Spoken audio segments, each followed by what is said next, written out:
Shout out to Steve Trang. Jump on the Steve Trang. We real estate disruptors. Hey everybody, thank you for joining us for today's episode of Real Estate Disruptors. Today we've got Todd Miller with USA Homebuyers, and he flew in from Richmond, Virginia to talk about how he did $2 million last year between wholesaling and wholetailing. If this is your first time tuning in, I'm Steve Trang, sales trainer, and every month we help hundreds of people buy more houses at deeper margins. If you want more info on that, DM me the word sales on Instagram. And I am on a mission to create 100 millionaires, and really the information on this podcast alone is enough to help you become a millionaire in the next 5 to 7 years. If you'll take consistent action, I assure you, you will become one. And the show is brought to you by our company, InvestorLift. Get access to over 2 million cash buyers across the country. Go to InvestorLift.com, put in Disruptors, and you get 10% off. And if you get value today, please tag a friend below. Share this episode right now. That way we can all grow together. And don't forget, we do have Closers Lab tomorrow, 10 a.m. Thursday. And we also have Blockchain Whales starting now on Fridays. This is a live show, so please ask your questions for Todd to answer. You ready? I'm ready. All right, so the first question is, what got you into real estate?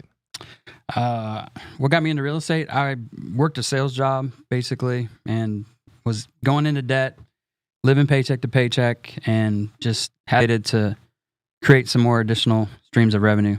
When was this? It was back in 2008.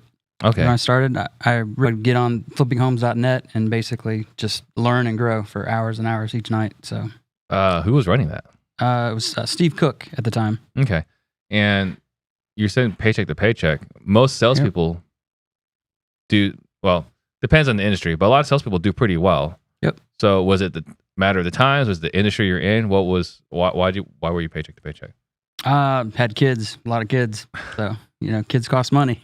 They do cost money. My wife and I joke like, man, what could we do if we didn't have kids? That's right. Okay. So when you're saying paycheck to paycheck at that time, you were in Virginia then? Yep.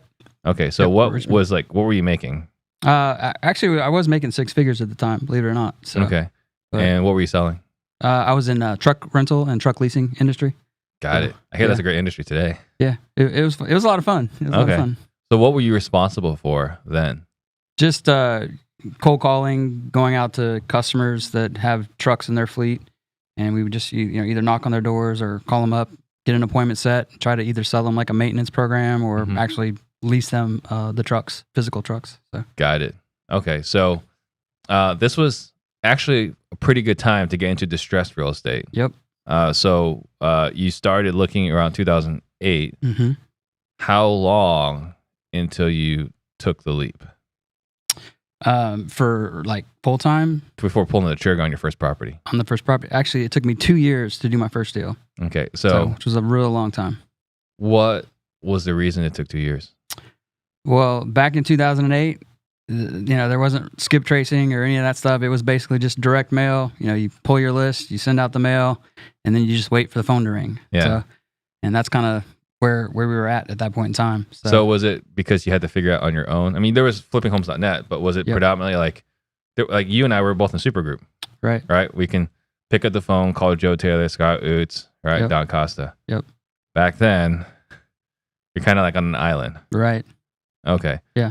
So you're able to figure out to do direct mail and so on. So how long, I guess, then would be from when you were interested in it until you took action as far as sending email or whatever else? Well, I wanted to do my first deal first. I actually cashed in my 401k at the time because and what I'm getting with this. So I cashed it out, paid the penalty, and started my wholesaling company at that point. So got it. There just was a lot of learning.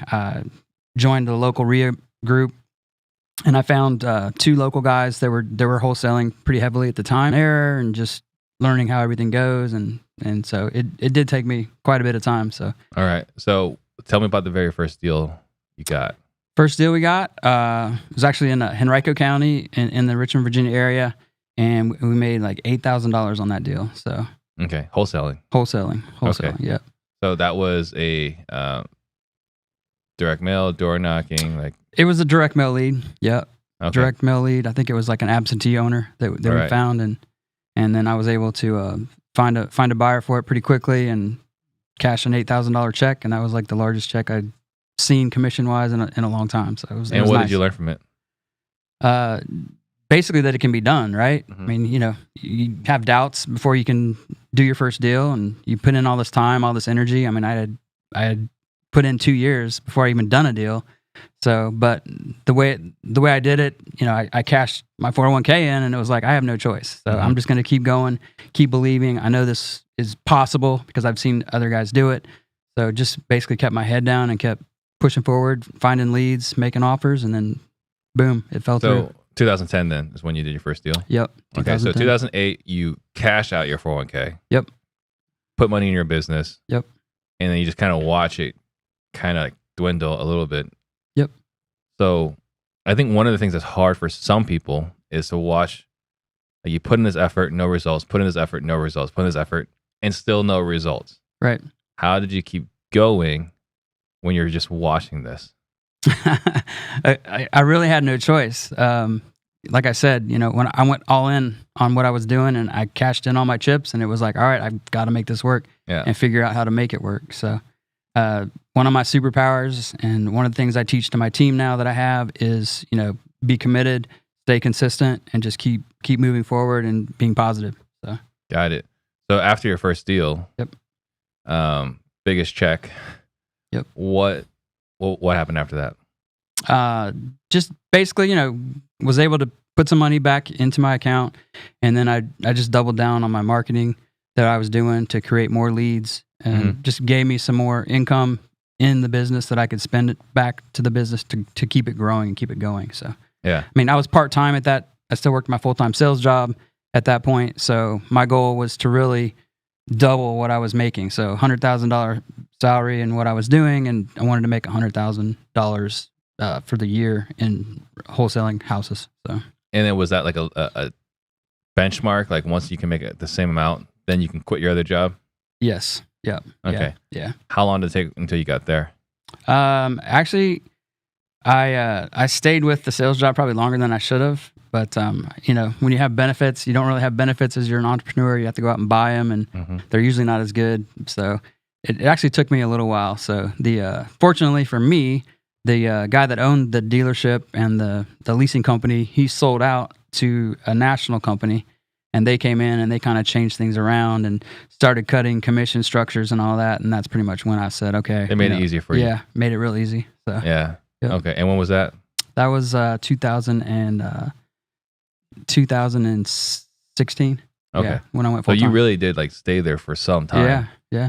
And then how did you balance? Because there are people that listen to the show that are still maybe like 1 foot in, 1 foot out. Right. How did you balance having a full-time job and sending marketing out and like dealing with sellers that are calling you back? So two things. First thing was I'm in sales, so I'm out running around the city, around the town all the time anyway. So I would just kind of structure wherever my lead was for the house. I would go do that, and then I could always have customers in that area that I could just pop in by and call them up, and it just worked out that way. I was very lucky in that regards, and I was really good at sales too. Yeah. So I didn't really have to work as hard as I probably should have at that sales job because I was popping these houses. So you're very strategic with your time. Yep. Yeah. I guess, going back to your job, you're saying that you're pretty good at sales. Were you a situation where you were more a higher, like a good amount base and then like a small percentage? Yeah. It was like a mid 50, 60K base salary. Yeah. So, and then I could make it double that with the commission structure that I had. So yeah, it was nice. Okay. So, Yeah. I'm just kind of curious because like there's this conversation, right? Like do you have, you pay your salespeople, and this is true for us as well. You pay your salespeople straight commission. Yep. Or do you pay them a base and a smaller commission? And one is more subject to abuse than the other. mm-hmm. Absolutely. And I'm not saying you were abusing it, you were strategic with it, but there's this kind of deal where like if you don't have to prospect 40 hours a day, yeah. you may not if you have a pretty good base. Right. Right. So what are your thoughts on that? I can see it both ways as a business owner. Obviously we want to pay as low of a base salary and have it more commission based. Mm-hmm.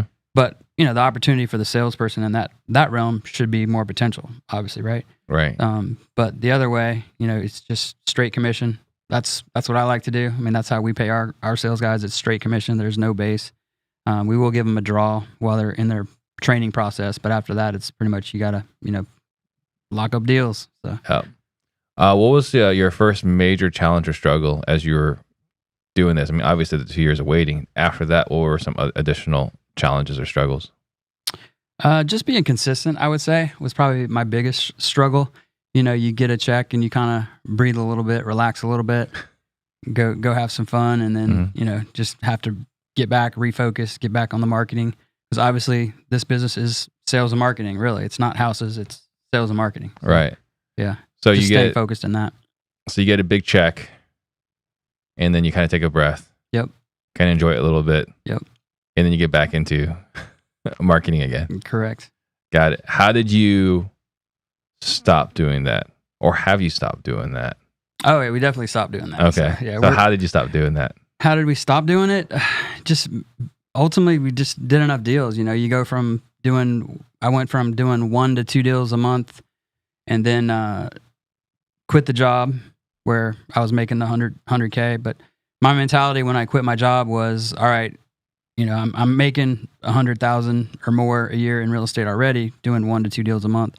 So now I just need to do, and that's part-time, right? I'm part-time. So now all I need to do to replace my income is do 1 more deal a month, which to me was very doable. So just didn't really stress about it. Just started the marketing at that point.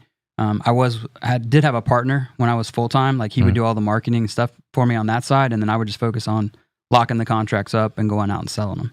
So once I quit, went full-time, I called him up, had the discussion with him saying, hey, I'm going full-time now, so I'm going to do my own thing. And then that's when I started, learning more about the marketing side and pulling the list and sending out, direct mail, cold calling, stuff like that. Okay. So to clarify, when you were working your full-time job, you had a partner. I had a partner, yes. Okay. And then once you quit your full-time job, then you say, hey, thanks. At this moment, I'm going to just go all in on myself here. Yep. Okay. So since he was handling the marketing side, were there any like eye-opening moments? Were there any ahas, or like, man, I should have done this earlier? Probably that I should have done it earlier. I mean, Yeah. I knew what lists that he was pulling and mailing to. So at that point, it was just going out and doing the work. So and then starting to put a team in place slowly but surely as I could afford it. So all right. And then as far as building out the marketing, then were you like right off the bat hiring people to handle this, or like what was your building out your business like? Yeah, when I went full time, I mean, me and my partner, we had virtual assistants at that point, so they were the ones doing the majority of the calling for us, finding us the leads, and then just booking us the appointments. So at that point, as soon as I left my partnership, I went ahead and hired 2 virtual assistants and got them started with the cold calling and locking in leads for us. Yeah. And then just again, for context for everybody else, right? So this is like back in like 2016. Yep. So the VA industry today is very different than the VA industry back then. Very different. Yep. Yeah. So like, how was it like managing VAs back then? Very labor intensive. Yeah. And to this day, it still should be labor intensive. Like you need to communicate with your VAs. They love talking to the boss, basically, they'll call you. And if you're not in communication with them, I feel like sometimes they're gonna slip, maybe not do as much. But we have a team meeting every day with the virtual assistants. We go over their numbers, we go over what they brought in, how many appointments, how many leads they got, and just basically talk through it. And then we challenge them if they didn't quite meet their quota.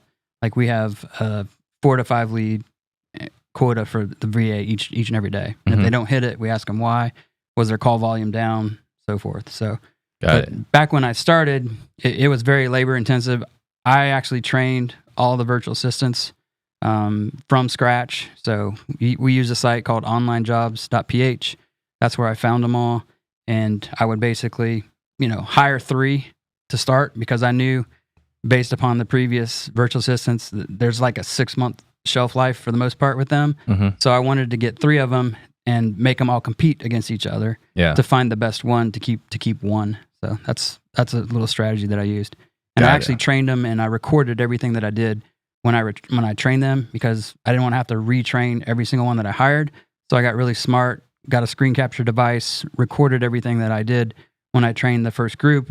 And then when the second group came in, it's just here's the recordings. Go watch through the recordings. If you have any questions, we'll talk each day for like 5 or 10 minutes. And that's a huge nugget, right? Yeah. I mean, there's a lot of people that are trying to figure out how to train their people, and like you get turnover and you got to train this new guy, you got turnover, you got to train this new guy. But recording your trainings is something that really reduces time commitment on your end.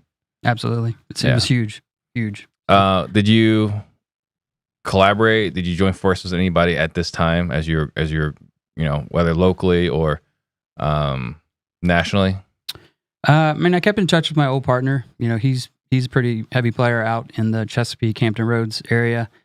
So we would still bounce stuff off of each other, what's working, what's not working, so forth. And then also joined a mastermind, which was huge for me. If you're not in a mastermind, definitely consider joining a mastermind to raise your game. It's just, there's not a lot of people back then that were doing it. So you're kind of like on an island, right? Yeah. And just being in a group where everybody kind of is like you and understands you and knows what you're dealing with and what you're going through, and just to be able to chat and bounce ideas off of and what's working, what's not working was huge for me. So this was back then boardroom, yep. And then started with boardroom, and then eventually evolved into supergroup. Yep. So talk about where your business was before the mastermind and where your business was after or now. Sure. So before, I mean, I was doing 1 to 2 deals on my own, kind of struggling, stressing every month that, hey, I'm going to spend this money and I'm not really sure if it's coming back or not. So, and then taking that into consideration, going all in on what I'm doing and believing in myself. That was the first step. And then joining the masterminds and just basically listening and learning from everybody in the group who's at a way higher level than I was at that time. And just incorporating their ideas and just seeing the consistency in what they're doing, and then trying to bring that and duplicate it for my business. And that's kind of the model that we took. And we just hit that ground running. My wife is my COO. And she's helped me tremendously as far as being consistent. She's more the integrator on the side, and I'm more the visionary type person. I'm not really very good at putting things in place, but she's excellent at it. So bringing her on board with my company and us together, we're pretty much a great power team. So yeah, and I think you guys are going to come back out here in a month and a half, right? Yep. Yeah, back in June in Scottsdale. Yep. Yeah, so just kind of recap, it's just being able to compare notes with other guys. They're doing what you wanted to do.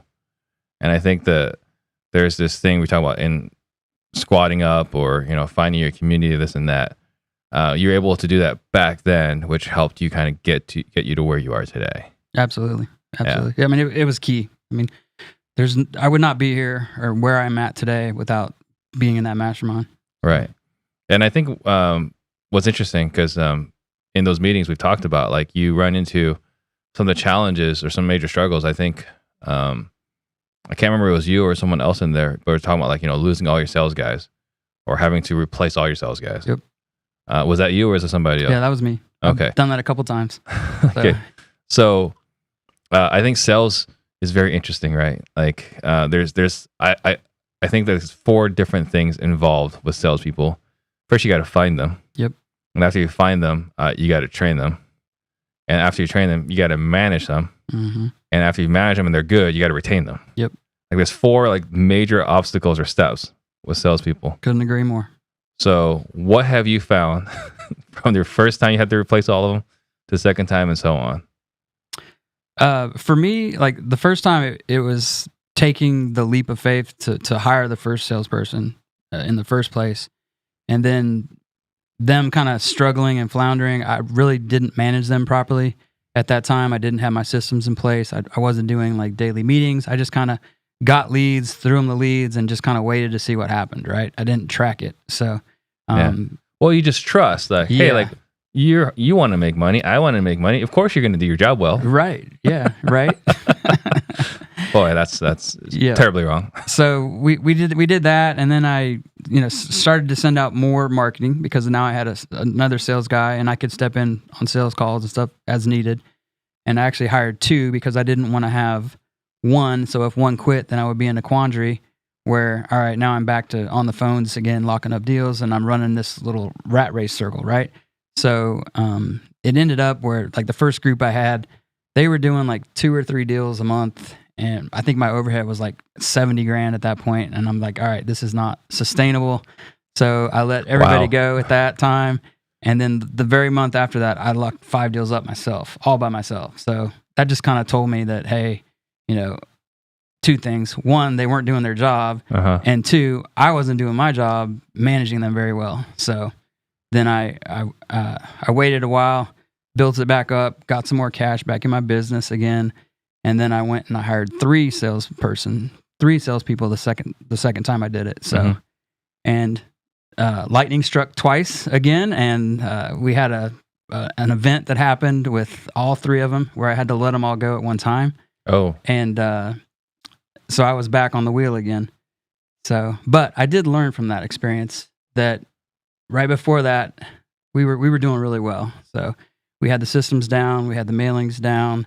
I just didn't have the right people in the right seats. So had red traction and always learning, always growing, always getting 1% better. I mean, you got it out on the board there. That's one of my battle cries to my team when we meet each day, is just getting better and being better. So I knew I had the processes and the systems ready to go.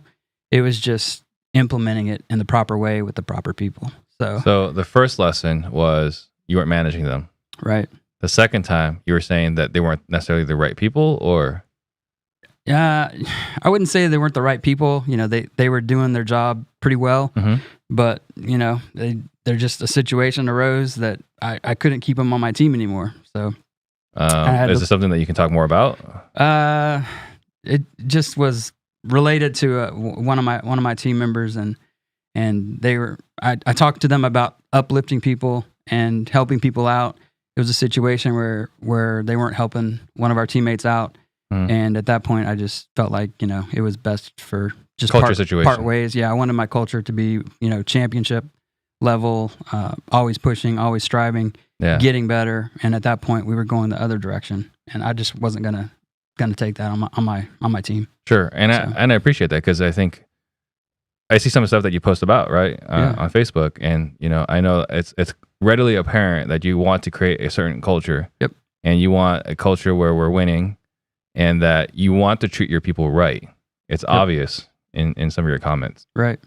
I mean, I'm a very loyal guy, and I expect loyalty on the other side as well. So, I'll you're my family, basically. If you're on my team, you're my family. So, and I'm going to take care of you. So, but obviously it goes the other way too. I expect you to kind of take care of me as well. So, yeah. So what have you found to work now with your existing salespeople? Again, just being more structured, more systematized. And my wife actually helped put those systems in place. I got some actual training as well, where I purchased a coaching program. So that helped me elevate to the next level as well, as far as tracking KPIs and having those daily meetings of, talking about, what's going on each day in your business and looking at it each and every day, instead of, having maybe one meeting a week where you're looking at it a week behind, right? Now you're a week later, and it takes 2 to 3 weeks to catch back up. Right. Where now it's a daily meeting, and we catch it each and every day. So, I mean, we were just talking about leads this morning. So our lead count was down last week, and I'm like, okay, leads are down. Like, what's going on? Let's look at the marketing. Let's see what we can do. What are some other functions that we can implement to increase our leads? Yeah. So we So can get more offers. one of the things that I've heard you talk about is running your business through KPIs. Yep. So like, how does that work? As far as, do you just have them on your screen? Do people report it? Like, how do you run your daily meetings with using KPIs? So the majority of our team is virtual assistants. So they're actually responsible for putting in their own productivity for each day. What we track on them is how many past due tasks do they have. So they have tasks they have to perform each and every day. How many of those did they complete? Total call volumes, like how many calls did they make that day? How many conversations did they have based upon those calls? How many leads did they get based upon those conversations? And then how many appointments did they set based upon those leads? So, Okay, so they're self-reporting. Yeah. Google Forms or Google Sheet. Yep. Google Sheet. So they put it in every day, and you have a chance to observe and monitor it. Yep. And then, based off of those reports, what are your conversations like? Just, if they're not meeting their numbers, we'll have those conversations. I expect them to do the virtual assistants to make 200 calls a day. And if they're not hitting 200 calls a day, we single line dial. So it's not a dial or anything. If they don't hit those numbers, obviously they're not going to get the leads that they need. Mm-hmm. So it's just basically having real conversations with them. So we preach each and every day to go out and win the day, just perform, be consistent. And it starts by, each day, each call, like just take it one step at a time. And if they're not hitting those numbers, then we're going to have real conversations. It's like, look, you fell short on your calls today, which in turn made you fall short on your leads and appointments. So tomorrow we need to pick that up and make sure that it doesn't happen again. So. Got it. What's the conversation like when they do hit all their metrics? It's awesome. It's a big party, right? So you're getting leads, you're getting appointments, you're locking up deals. It's just a lot of fun. We have a lot of fun. We celebrate quite a bit. Anytime we get a deal, we're ringing the deal bell. We have a group chat on Skype, how we communicate, and we're, posting GIFs and stuff in there. So it's a lot of fun. Got it. And then something that you're really high on is virtual agents. So, there's people that, are 100% opposed to having VAs on the sales team. And there are people that like, you got to run your sales team with VAs. Yep. Or to run a profitable business. So can you elaborate on your view on why you have VAs and then how to maximize that? Yeah. It started off basically that, virtual assistants are very affordable. Mm-hmm. They're more affordable than American people working in the States. The way I looked at it, we start our virtual assistants off at like $4 to $5 an hour. If I were to hire somebody local, I'd have to pay them like $15 an hour. Mm-hmm. So I could have 3 virtual assistants. So 3 people doing the same job as one person. And there's no way that one person can do as much as those 3 virtual assistants. So for me, it made a lot of sense. Right. Get more bang for my buck, more calls. And also, somebody that makes $15 an hour isn't always like the happiest person in the world. But what those virtual assistants make, they're like the happiest people ever because they're making good money. And it's just a lot easier to retain the virtual assistants, in my perception, than a US-based person. Yeah. It's interesting, like, because I see so many people saying, like, I can't hire anybody, can't hire anybody, right? And it's like, what are you paying? It's like, well, $15 an hour. It's like, all right. Like, the next time you're at McDonald's, that's who you're trying to hire. Because that's what $15 an hour gets today. Yep. Right? Like, you can't be out there posting job ads for $15 an hour and, like, be frustrated you can't find anybody. Right. Okay, so you got the VAs.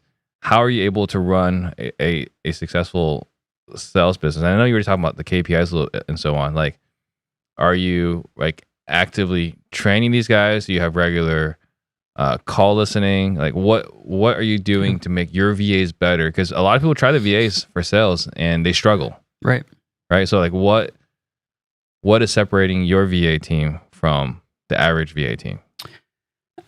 You know what? I would kind of just say, I wouldn't say lucky, but just being persistent again at what I do. Again, that's one of my superpowers, being persistent, consistent, not quitting. And we just kept hiring them. I kept training them. And then eventually we got a really good one. Right. And then I just kind of leaned on that guy. Like, okay, like who do you know that you could bring in that would be just like you? And, they take pride and ownership as well. Like, I tell them it's not my company, it's our company. Like they are part of the company, part of the culture. So was able to get one really good one who found another really good one, who found another really good one. And it was just kind of like a snowball effect. And like now we have a team that's so reliable and consistent. Like if one of them starts slacking off, they're we're having a meeting. Group accountability. Yeah. So it's like, hey, you need to pick it up. And they're kind of patrolling for me. And I don't even really have to be involved now, where I have a lead VA now, and he basically does all my training. So they're training each other now as well. I'm really not involved that much anymore. We do a Friday training call, and I do go in on that meeting and listen to the calls with them. And we talk about, hey, here's where we could get a little better. here's all the things we did great. Here's what we need to work on. Yeah. So, and I just kind of oversee that part of it once a week with them, and that's about it at this point. I think one of the best signs to see that your culture is working is that they're calling each other out. Yep. Right? Because and it's not easy to develop that culture. You can encourage that culture. You can say you want this culture. Right. But once it happens, it's like a magical, like pivotal moment. Right. In your business. Yeah, it's awesome. Yeah. One of the things I did to make that the way it is now is I also bonus the virtual assistants. Mm-hmm. So they get their base pay. Anytime they get a deal, we give them a $100 bonus on top of that. And then another thing I do is we have our company revenue goals. And if we meet our revenue goals, I also throw another bonus into a kitty that we pay out at the end of the year as like a big Christmas bonus. So they're incentivized, like they want to hit these bonuses, and we keep them informed all the way through. Hey, we're at goal, we're short of goal, we need to pick it up. Yeah. So it's always pushing them a little bit harder, but yet showing them appreciation for what they do, because it is difficult, because they are working. They're Filipinos is who I hire, so they're working all through the night. They're like zombies. So, yeah, right. Absolutely, they're working burning the midnight oil literally. So you got VAs. How many VAs right now? We have 9. 9. Yeah, and they're predominantly cold calling. Yeah, 7 are cold calling. 2 are data VAs. They're scraping all of our data, doing all of our lists, performing all that. And actually, one of the 7 that are caller is actually my acquisition, one of my acquisition guys. So he did such a good job at the cold calling level. I promoted him and let him try his hand at being a acquisitions person. Mm-hmm. And last month he signed the most deals of all my acquisitions people. Better than some of your salespeople. Better than some of my salespeople. Yep. Okay. Wow, that's incredible. Yep. Now that's just 1 month though. So yeah.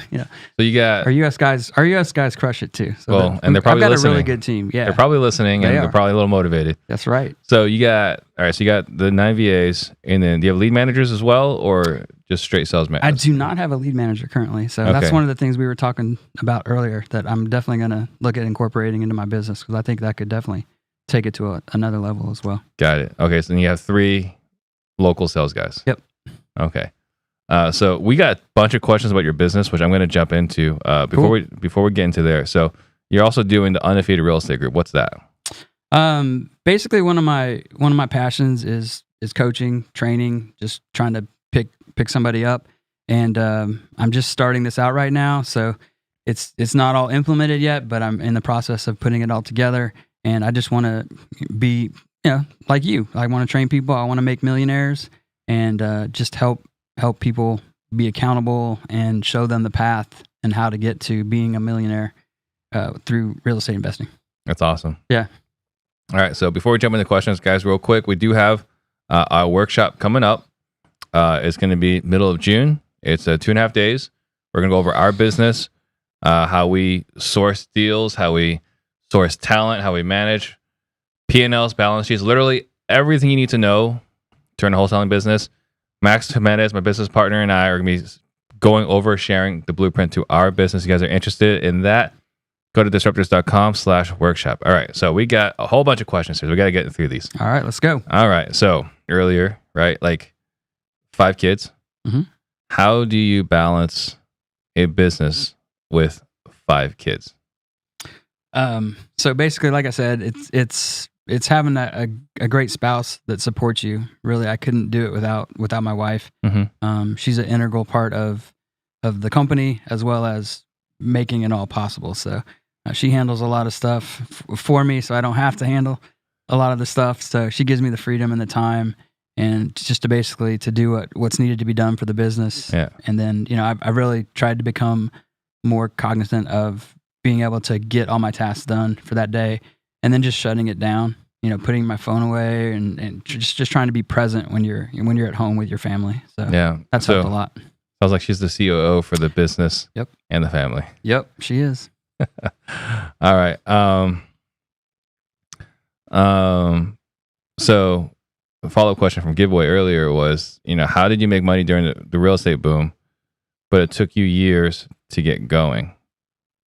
That's an interesting question. I'm not sure we were saying that you struggled to get going. I think really it was you didn't want to take the leap because you still had benefits. Right. Yeah. I mean, I was just comfortable, right? So making six figures in your job, making six figures at real estate, that's a pretty good life. You're making $200,000 a year on the East Coast. That's a pretty good living. So it's just, you get comfortable and you just kind of stay there, and it's like something has to smack you in the face, right? To wake you up, to get you to that next level. And someone has to move your cheese. Yep. So Stephen Caller, what would you do differently if you had to do all over again? I don't know if I would do anything different, to be honest with you. Probably just besides learning faster, hiring a coach quicker, I would do that. Yeah. So I think that helped me elevate to the next level. Just having somebody hold me accountable.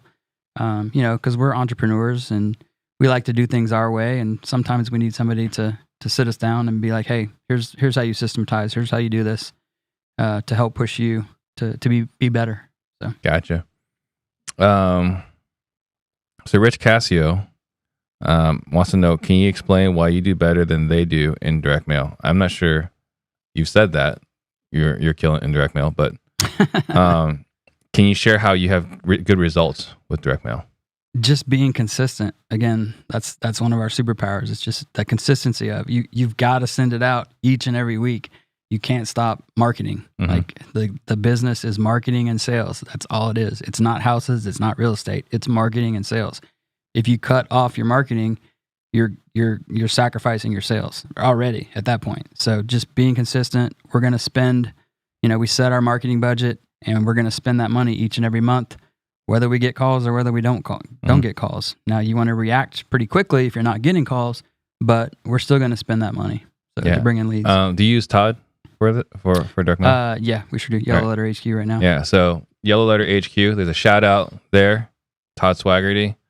So on YouTube, are they contractors or are they employees if they're 100% commission?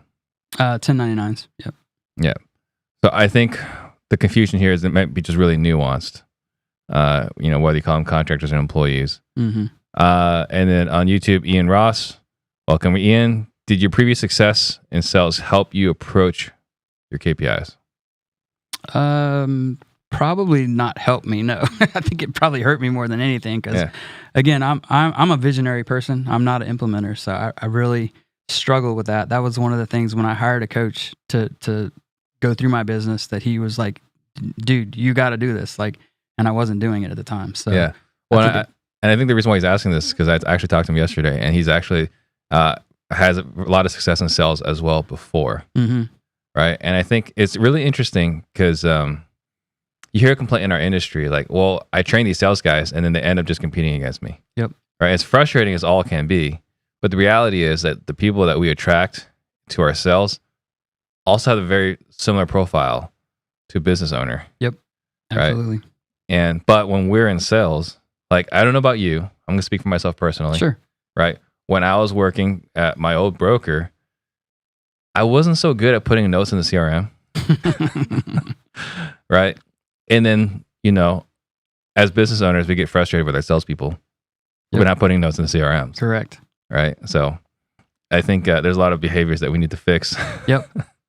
I stay on top of that pretty well though. So, well, that's that daily meeting, right? We do as business owners because we recognize the importance of it. Right. But when we're on the other side, we didn't really recognize the importance. Like, don't worry about it. Like, we'll remember. I got the deal, right? Yeah, I got the contract. What are you complaining about? What do I need a note for? Okay, so Al Entrepreneur, are you using any monitoring systems for your VAs, whether it's Time Doctor, Hubstaff, whatever? Yeah, onlinejobs.ph. When you join that, I think it's like $70 a month right now for the program, or you can get like a $99 level. They have a time-proof app where I make the virtual assistants log in, and it takes a screen capture of their computer every 10 minutes. So, matter of fact, we just caught one of the virtual assistants slacking off last week, and I let him go because he had like 3 hours of downtime. It was the same screen for 3 hours in a row, and he wasn't meeting his quota. So he made it pretty easy to let him go. A lot easier. Yep. Elijah Rubin, what's up, Elijah I, on Instagram. How do you fight against this VA speech curve? So a lot of his people he's trying to hire in the Philippines, I guess, struggle with some of the words. Yep. So my one and only requirement really for the virtual assistant is that they speak really good English. Like that is the first thing that I'm looking for. If their accent is really, really bad, I do not hire those virtual assistants. I'm looking for the ones that can speak really good English. And a lot of mine that I have right now, you wouldn't even know that they're Filipino when you're talking to them. So Really? yep. And I can train anybody. So it's just training. They're smart. They learn quick. They pick up quick. I do like for them to have some form of sales background, Mm-hmm. but the number one and most important thing to me is that they talk really good English. Yeah. So, I guess the answer to your question, Elijah, is he doesn't train them on how to speak well. They speak well, and he Yep. trains them on everything else. Right.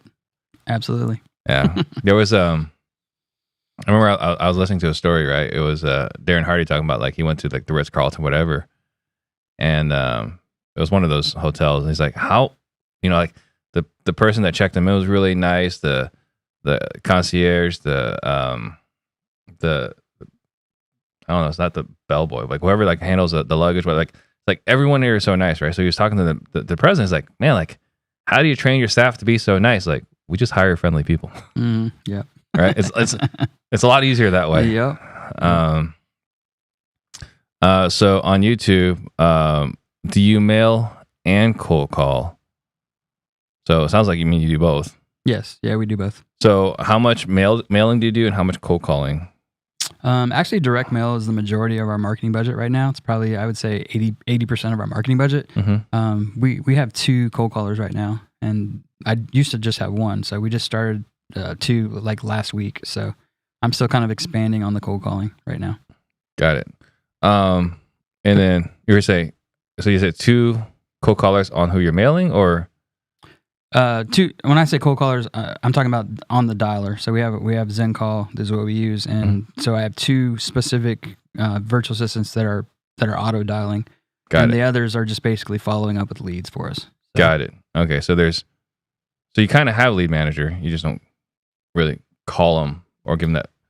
Yeah. Yeah. I guess so. Okay, so then Wyatt on YouTube is, what CRM are you using, and how do you like it? It's called REI Control now.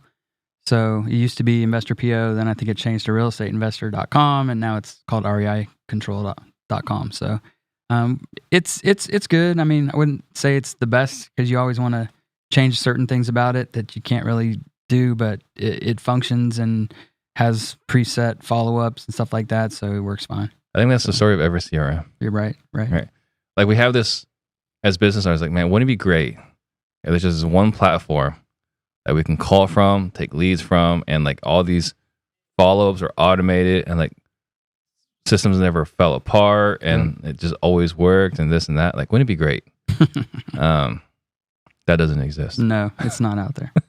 Okay. And then Michael Kennedy on YouTube is, what is your cost per contract? We're right at about $2,500. Got it. So going through some additional questions here. There was a question on Instagram, AutoClose, what's the best price? I think if you could ask that question in another way, I don't quite understand that question. So giveaway is, he's asking about, tell us more about your sales team. So how are you training them, and what are you doing to train them? I mean, basically just recording their calls, and listening to the calls, having a group meeting, once a week to go over, just kind of review them, and with each and everybody, like we said, and just point out, things that they did good, things that they need to work on. So, you take one example and you can help the whole group by the one example that you're listening to. So again, just trying to be consistent with that. So yeah. And then what profit margin does your business operate on? This is from Al Entrepreneur. I think right now we're running about 60% profit. That's pretty good. Yeah, it's pretty high. Yeah. So and you just had a killer month. Yeah, we were talking about it before we started Yep. The podcast. Can you elaborate on your killer month? Yeah, I mean, so one of the things I always try to focus on is your deal size, your average deal size. It takes the same amount of effort to close a $5,000 deal as it does to close $100,000 deal. Sometimes it takes more effort to close a $5,000 deal. You're right, because there's usually issues with that, right? So I just, really put my brain together and was like, what can I do to get our deal size up? And for me, it was multifamily and portfolios. So we pulled multifamily lists and started direct mailing and cold calling those. And then we also found the portfolio people that owned properties in our market, and we started marketing and advertising to them as well. So, and we were able to lock in. We had a 10-unit complex down in Hopewell, Virginia, that had the guy owned the duplex right next to it. So it was 12 units total. And we were able to wholesale that one this month. And we also had a huge portfolio deal down in Petersburg, Virginia, which is about 30 miles south of Richmond, that we closed at the same time. And both of those were over 200K deals. So you throw those into your mix, like it's a cash injection into your company. So it's awesome. Yeah. And I think we were kind of joking, like there's literally nothing you can't do now. Like whatever was on your list, like, all right, one day we might be able to do this. Yep. So you got one thing that you're gonna be looking at on your wish list. Yeah. Want to share what that is? On my wish list? Or something like you're meaning to do, but you were like maybe capital strapped. Yeah, I mean, just with the capital infusion, it's just doubling down and increasing, marketing channels and just going deeper into the market than you already have. So it frees you up. Again, back to marketing and sales, right? To spend more money on the marketing, to get more leads in order to do more deals, which, if right now we're doing 10 to 15 deals a month, we snowball that in, and, hopefully in the next 2 to 3 months, we should be at, 15 to 20 deals a month, keeping the same profit margin and everything. And that's how you kind of grow it. So you just, grow it slowly. Don't try to go from 1 deal to 20 deals in a month, right? You got to make sure you have the people in place and the standard operating procedures in place, your KPIs, to grow the business gradually. All right. So Rich Cassio wants to know, does your sales team go to see the property? We are 99%, I'd say, over the phone, virtual. So we don't typically. So there are some sellers, that you just have to go shake their hand and have to go meet them to get the contract signed. We'll obviously get in the car and go out and run to their properties when they're ready to go to get it signed. But outside of that, no. All right. And then Michael Kennedy wants to know, how much of your business is wholesale? How much of it is wholesale? I would say 90% of our business is wholesale right now. Maybe 5% wholesale and another 5% retail flips. So. Got it. And then how do you get your cash buyers into the property? How do we get the cash buyers into the property? I mean, we just try to set the tone with the seller once we get the contract signed. We don't push it all, but we always try to get a lockbox put on the property because that makes it easier. Whenever we can do that, it's pretty easy to get your buyers in and out of the property. If it's like a rented type property or we can't get a lockbox on there, we'll just put the deal out to all of our buyers and put them on hold basically and say, hey, we're going to have a showing at this point in time, and push all the buyers in at one time, which that works pretty well sometimes because you can get a lot of little competition, little auction stuff going on there. Yeah, the auction effect for sure. Yeah. So it just kind of depends on what we have going on with the seller letting us put a lockbox on or not letting us put a lockbox on. And do you do any digital marketing? Not currently. We have a website. That's about it. Yeah. So that's my next step for our marketing is getting SEO going and getting PPC going. And then all entrepreneur is, what's the biggest mistake you've made while building your business? Biggest mistake that I've made. I don't really look at them as mistakes because I think we grow from everything that we do. But I would just say not being systematized more earlier. So because again, I'm a visionary person. Like that's not my strong points. That's my wife's strong points, and she's really good at it. So just being more systematized with operating procedures. And what's your average fee? This is from Michael Kennedy. Our average wholesale deal, we're right at about $20,000. $20,000.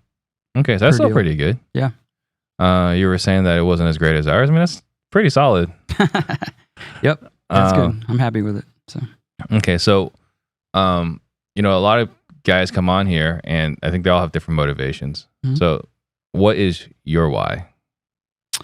Just wanted to provide a good life, not only for me and my family, but for my employees that work for us. You know, they're team members, their ownership. It's a team atmosphere that we build, and I just want to be able to try to help them reach their goals, and just understanding your team's priorities and what they want in their life as well, and then just basically trying to provide that for them. You know, that's one of the reasons why I'm starting the Undefeated Real Estate Group. I want to touch people. I want to help people and help them on their path to get out of the rat race and to meet their financial goals for their family, as well as their personal goals, right? Maybe they want to spend more time with them. And that's all possible with real estate and how you do your business. Like, you don't have to go out and try to make $1 million if all you want to do is, you know, spend more time with your family and have enough money to do the things that you want to do. Like, that's very possible. You can do 1 to 2 deals a month, live comfortably, and have a lot of time, a lot of freedom, right? Yeah, So. that's Haim is like the best role model. Yeah, for that. Haim's greatest. Yeah. What is your biggest struggle right now? My biggest struggle right now, I would say personnel, right? Just finding the right people to put in the right seats to keep it growing, keep it going, right? How are you right now solving that problem? I'm asking selfishly for me on this one. Selfishly for me, I would say I'm struggling probably with this. not handling that problem right now. It would be my COO, which is my wife. So, you know, she's pretty good at putting things in place and trying to find job sites, job boards, word of mouth stuff. You know, with the virtual assistants, it's easy. We just you know, talk to them like, hey, we're ready for another virtual assistant, so we need another one, and they'll go out and find them 9 times out of 10 for us. So yeah.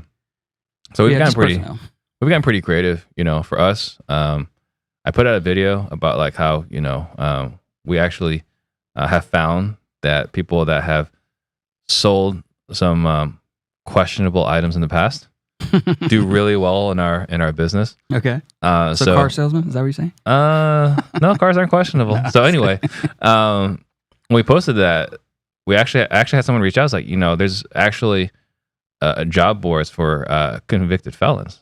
Okay. So, you know, we're advertising on websites for convicted felons.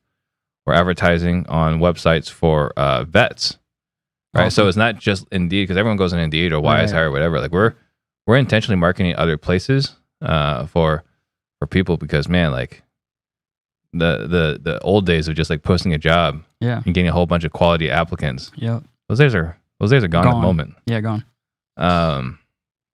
How do you stay motivated? You know, that's another one of my superpowers. It's just in me. I'm a highly competitive person. You know, I wrestled all through my years and in college.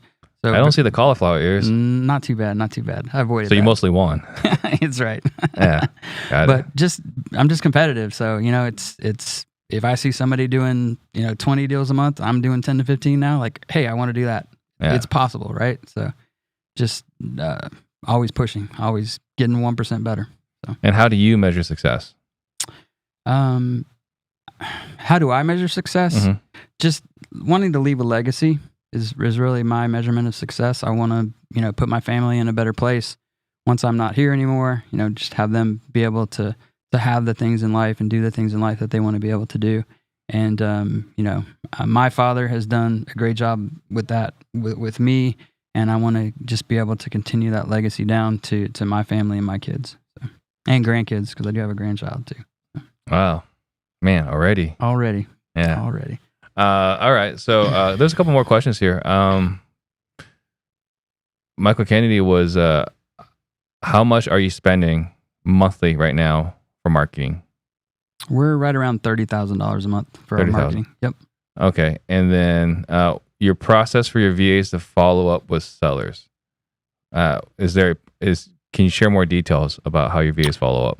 Yeah, we have a 90-day touch rule. So every lead we're going to basically touch every 90 days. Those are obviously the cold leads. Warm and hot leads, you're going to alter that. You know, warm leads, we might follow up with every 30 days. And then the hot leads, obviously, we're calling almost every day until we get the contract signed. So, but the CRM that we use basically does all that. You know, I'm very big on when we train the VAs to come in and my sales team. You know, you complete your task and you set a new task. Mm-hmm. You complete your task and you set a new task. And then I tell them, you complete your task and you set a new task, right? If you don't do that and I see that they don't do that, like, we'll write up the virtual assistant right away to know that that's the serious. Like, I paid money for that lead. And if we don't set a follow-up task for that lead, it's like burning $100 bill and just throwing it out the window, right? Right. So we can't have that happening. So, of course. Harvey Martinez, is there an onboarding process for your VAs when you hire them?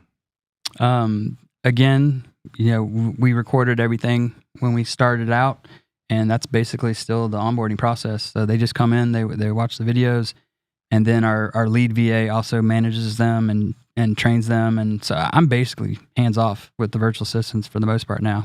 The lead VA handles it. They do a great job and just tracking them and training them.